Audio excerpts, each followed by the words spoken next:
ఇంకొక పక్కన మారీచుడు సుబాహుడు బయలుదేరిండ్రు మీరు దిగాల్సిందే అని. శుక్రాచార్యుడి గురించి మారీచుడి గురించి నాకంటే రామాయణం తెలిసిన మీకే ఎక్కువ తెలుసు. ఆనాడు పురాణాలలో దేవతలు యజ్ఞాలు యాగాలు చేస్తుంటే వాటిని భగ్నం చెయ్యాలి, సామాన్య ప్రజలకు మేలు కోసం ఆనాడు దేవతలు యాగాలు చేస్తుంటే పేదలకు మేలు జరగొద్దు అని ఆ యాగాలను భగ్నం చేసే పని మీద రాక్షసుల కులగురువు, బ్రహ్మ రాక్షసుల కులగురువు బకాసురుడు లాంటి వాళ్ళను, మారీచుడు లాంటి వాళ్ళను, రావణాసురుడు లాంటి వాళ్ళకు కులగురువు ఎవడంటే శుక్రాచార్యుడు. భూ బకాసురులకు ఈరోజు భూ కబ్జాదారులకు ఈరోజు హత్యలు చేసేటోళ్లకు ఆక్రమించుకునేటోళ్లకు అధికారాన్ని అడ్డం పెట్టుకొని తెలంగాణ రాష్ట్రాన్ని దోసుకునేటోళ్ళకు కూడా ఒక శుక్రాచార్యుడు రాక్షస కులగురువు ఉన్నాడు. ఎక్కడున్నాడా? ఎర్రవల్లి ఫామ్ హౌజ్లో ఉన్నాడు. ఎర్రవల్లి ఫామ్ హౌజ్లో ఉండి పన్నాగాలు పన్నుతుంటాడు. శకుని మామ పన్నినట్టు పన్నాగాలు పన్నుతుంటాడు. దుర్యోధన వంశాన్ని ఎంబడి పెట్టుకొని ఏదో రకంగా ఈరోజు కుట్రల కుతంత్రాలతోని ప్రజాపాలనను పేదల ప్రభుత్వాన్ని పడగొట్టాలని ఆలోచన. శుక్రాచార్యుడేమో ఫామ్ హౌస్కు పోయిండు, మారీచుడు సుబాహుడేమో బామ్మార్దుల ముసుగులో అసెంబ్లీ లోపలికి వస్తుండ్రు. ఇవాళ మారీచుడు మీకు తెలుసు, మారీచుడే మాయ జింక రూపంలో సీతను ఎత్తుకపోవడానికి రావణాసురుడికి సహకరిస్తే చివరికి మారీచుడి సావు రాముడి చేతిలోనే తప్పలేదు. అట్లనే ఈనాడు ఈ ప్రభుత్వాన్ని బట్టగాల్చి మీదెయ్యాలి, ఈ ప్రభుత్వాన్ని బదనాము చెయ్యాలి అని అడ్డగోలుగా ప్రచారాలు ఈరోజు చేసే ప్రయత్నము మారీచుడు సుబాహుడు చేస్తున్నారు.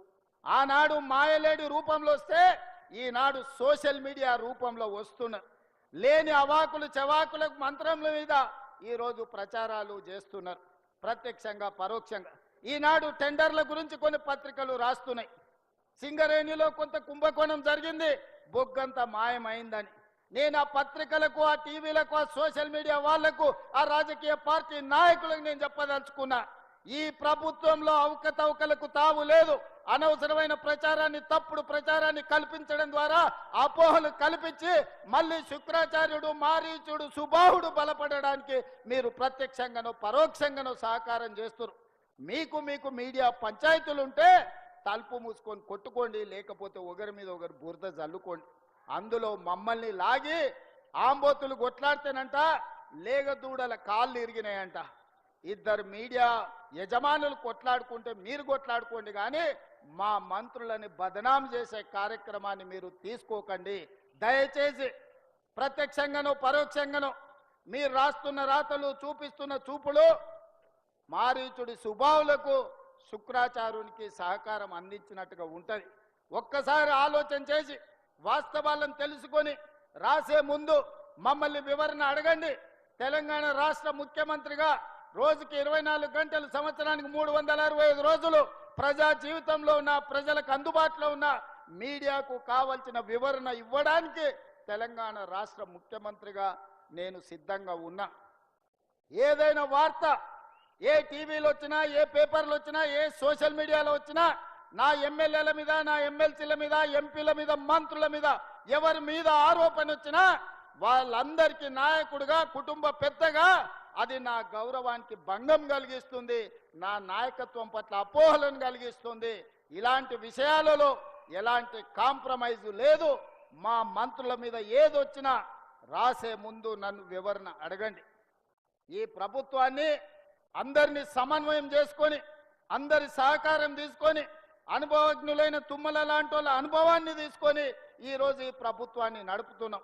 24 గంటలు పని చెయ్యాలి అంటే సమ్మక్క సారలమ్మ గుడిని 100 రోజుల్లో పూర్తి చెయ్యాలి అని అంటే ఆ బాధ్యతను మీ అభిమాన నాయకుడు పొంగులేటి శ్రీనివాసరెడ్డి గారికి బాధ్యత ఇచ్చి 100 రోజుల్లో అమ్మవారి మందిరాన్ని నిర్మించాలి అని 24 గంటలు వారిని అక్కడనే పెట్టిన. ఢిల్లీలో ఏ అవసరం ఉన్నా, ఏ ఆర్థిక మంత్రితో మన రాష్ట్రానికి రావాల్సిన నిధులు కావాలన్నా, ఇతర శాఖల అనుమతులు కావాలన్నా బట్టి విక్రమార్క గారిని కాలుకు బలపం కట్టి ఢిల్లీలో గల్లి గల్లి తిప్పి ప్రతి మంత్రి దగ్గరికి పంపించి రాష్ట్రానికి రావాల్సిన అనుమతులు నిధులను రాబట్టుకునే ప్రయత్నం చేస్తున్నా. ఇది ఉమ్మడిగా మా ప్రభుత్వం నడిపిస్తున్న విధానం. గతంలో ఉన్న ముఖ్యమంత్రులు ఏకపాత్రాభినయం చేసేది. దుర్యోధనుడు వాళ్ళే, దుశ్శాసనులు వాళ్ళే, సుయోధనులు వాళ్ళే, ఇట్లా ప్రతి పాత్ర ఒక్కడే ఏకపాత్రాభినయం చేస్తాడు. మా దగ్గర అట్లా కాదు. అందరం సమన్వయం చేసుకొని ఎవరు బాధ్యతలు వాళ్ళు, ఎవరికి ఉన్న అనుభవాన్ని ఇంకొకరితో పంచుకొని సమన్వయంతో ఈ ప్రభుత్వాన్ని నడుపుతున్నాం. 2 సంవత్సరాలల్లా ఎలాంటి అవకతవకలకు కానీ ఎలాంటి తప్పులకు కానీ అవకాశం ఇవ్వలేదు. ఈనాడు కూడా సింగరేణిలో జరుగుతున్న కోల్ మైనింగ్ టెండర్ విషయంలో ప్రభుత్వం స్పష్టంగా నికార్సుగా నిజమైన అనుభవం ఉన్న వాళ్ళకే ఇస్తుంది తప్ప అనా పైసా అవినీతికి అవకాశం ఇవ్వము. దయచేసి నా సహచర మంత్రుల మీద వార్తలు రాసే ముందు నాతో వివరణ తీసుకోవాల్సిందిగా నేను పెద్దలకు విజ్ఞప్తి చేస్తున్నా.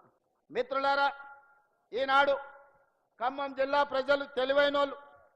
ఖమ్మం జిల్లా ప్రజలు పోరాటానికి ప్రతిరూపం. 2014లో మీరు గుర్తించరు, బీఆర్ఎస్కి ఒకటే సీట్ ఇచ్చారు. 2018లో గుర్తించారు, బీఆర్ఎస్కి ఒకటే సీట్ ఇచ్చారు. 2023లో గుర్తించారు, ఒకటే సీట్ ఇచ్చారు.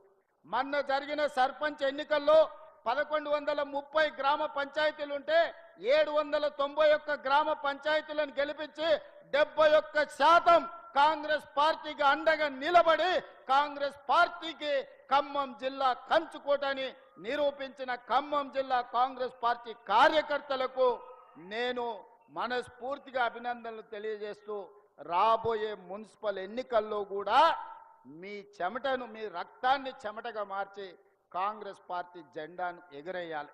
చిన్న చిన్న విషయాలు ఏమున్నా అంతర్గత సమావేశాలలో మాట్లాడుకోవాలి. పార్టీకి అవసరమైన సూచనలు, సలహాలు ఇవ్వాలి.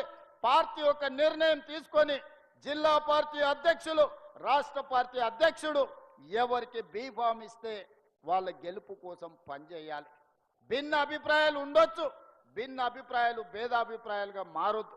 కొన్నిసార్లు అవకాశం ఆలస్యంగా వస్తుంది, కొన్నిసార్లు అనుకోకుండా అదృష్టం కలిసి వస్తే కొన్నిసార్లు తొందరగా కూడా వస్తుంది. నాకు అదృష్టం కలిసి వచ్చింది. నాకంటే పెద్ద పెద్ద వాళ్ళ అనుభవం ఉన్న వాళ్ళు ఇక్కడ ఉన్నారు.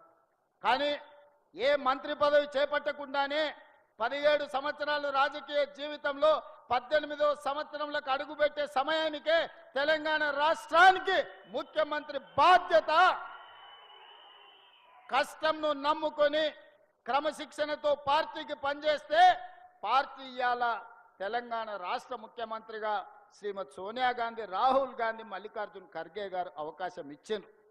నాకంటే అనుభవం ఉన్న వాళ్ళు ఉన్నా పార్టీ నిర్ణయం తీసుకున్నది కాబట్టి వాళ్ళందరూ సంపూర్ణంగా సహకరించి నాకు మంత్రిగా అనుభవం లేకపోయినా ప్రభుత్వం నడపడంలో సంపూర్ణమైన సహకారాన్ని అందించి ఈరోజు దిగ్విజయంగా 2 సంవత్సరాల పరిపాలనను పూర్తి చేసుకున్నాం. అందుకే మిత్రులారా, క్రియాశీలక కార్యకర్తలకు, కాంగ్రెస్ నాయకులకు నాకు విజ్ఞప్తి ఒకటే. రేపు జరగబోయే మున్సిపల్ ఎన్నికలలో ఖమ్మం జిల్లా 100% కాంగ్రెస్ పార్టీ జెండా ఎగరాలి, బీఆర్ఎస్ ను బొందబెట్టాలి. బీజేపీ అయితే ఆనమాలు కూడా ఖమ్మం జిల్లాలో లేవు. ఎక్కడ కూడా ఏకలింగం తోకలింగం కూడా బీజేపీ వాళ్ళు ఖమ్మంలోకి మీరు రానియలే. మీరు తెలివి కల్లోలు. అందుకే బీజేపీని రాజ్యాంగానికి ప్రమాదం